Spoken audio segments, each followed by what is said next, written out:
राधे राधे। आज हम आपको ठोस आकृतियों में एक और आकृति के संबंध में जानकारी देंगे जिसे शंकु कहा जाता है।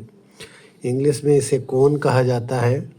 ठीक है, ये कुछ इस प्रकार से होता है। ऐसी आकृतियाँ आपने देखी होगी, जैसे बर्थडे पे टोपी होती है या तंबू होते हैं, ये शंक्वाकार ही होते हैं। ठीक है, जादूगर की टोपी होती है, ये सब शंक्वाकार होते हैं। तो ये इस प्रकार की है। इसके नीचे एक वृत्त होता है।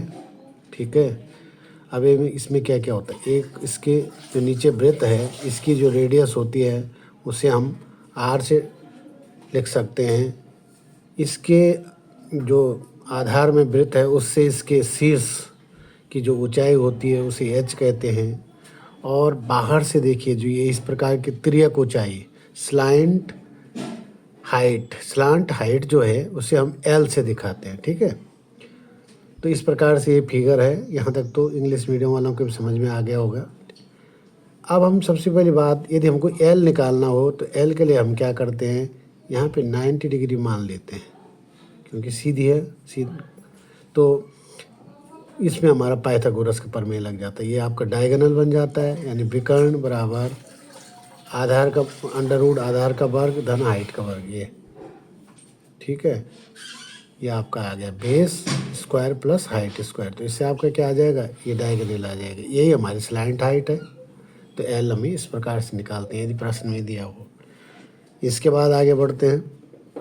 यदि इसका वॉल्यूम पूछा गया हो, वॉल्यूम ऑफ अ कोन, शंकु का आयतन, तो ये सीधे सीधे जो होता है, ये बेलन के आयतन का 1/3 होता है। कौन से बेलन के, यदि समान हाइट का और समान बेस का रेडियस हो, वो क्या कहते हैं, सर्किल हो उसके बेस में, तो तब क्या होता है, 1/3 होता है। तो 1/3 पाई आर स्क्वायर एच, यदि हमें कोन का आयतन निकालना है। ठीक है, घन से में। शंकु का वक्र पृष्ठ, कर्व्ड एरिया ऑफ अ कोन, ये होता है पाई आर एल। पाई पता है आपको, आर ये नीचे की रेडियस, एल स्लांट हाइट। ठीक है, शंकु का संपूर्ण पृष्ठ, टोटल एरिया ऑफ अ कोन। तो टोटल एरिया में क्या, नीचे का ये भी जुड़ जाता है। अभी तक तो कर्व्ड में बाहरी बाहर का था, अब इसमें नीचे का भी। तो कर्व्ड एरिया का ये है और नीचे क्या है, सर्किल।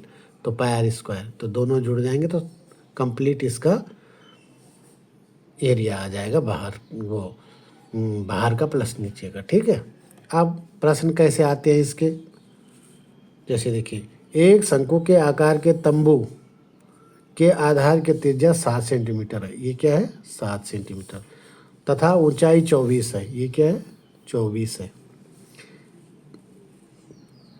इसे बनाने के लिए 1.5 मीटर चौड़ा कितना कपड़ा लगेगा।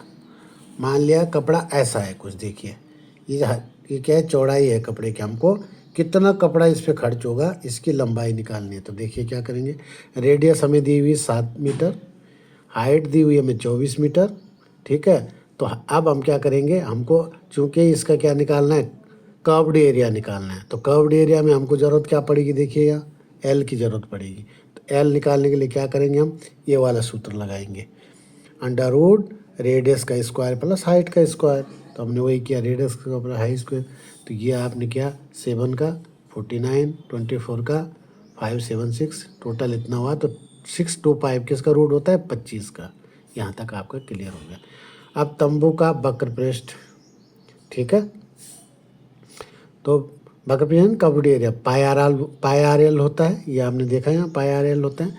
तो पाई का 22/7 गुणा, हमें रेडियस पहले दी हुई है 7, हाइट, अब एल हमारी कहाँ से निकल गई, यहाँ से 25। इसको आप 7 से 7 करिए, 25 2 जा 0, 25 2 जा नहीं 25 2 जा 50, 0 यहाँ लिख दे, 25 2 जा 50 प्लस 5 55। तो ये आ गया आपका। ठीक है, अर्थात कपड़े का क्षेत्रफल कितना आ गया, 550 वर्ग मीटर स्क्वायर। ठीक है, आप लंबाई निकालेंगे कपड़े की, तो क्या होता है, ये आयताकार है कपड़ा।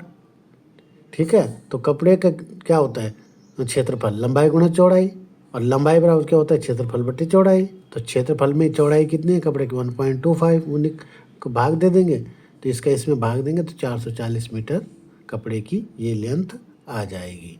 तो इस प्रकार से आप, और भी बहुत सारे प्रश्न होंगे जीवन में, और कई प्रश्न आते हैं, उस संबंध में बाद में किसी वीडियो में बनाऊंगा। जैसे मुझे कहीं पे कोई दिखेगा परिवेश में सवाल, तो मैं उस पर एक सवाल बना के आपके लिए बाद के वीडियो में प्रस्तुत करूंगा। तो इस प्रकार की चीज़ें यदि आपको पसंद आई तो चैनल को लाइक करें, शेयर करें और सब्सक्राइब करें, और कमेंट ज़रूर करें ताकि मुझे अगले वीडियो के लिए कुछ जानकारी मिल सके। ठीक है, और इसके बाद में अगले आकृतियों का अगले वीडियो में आपको जानकारी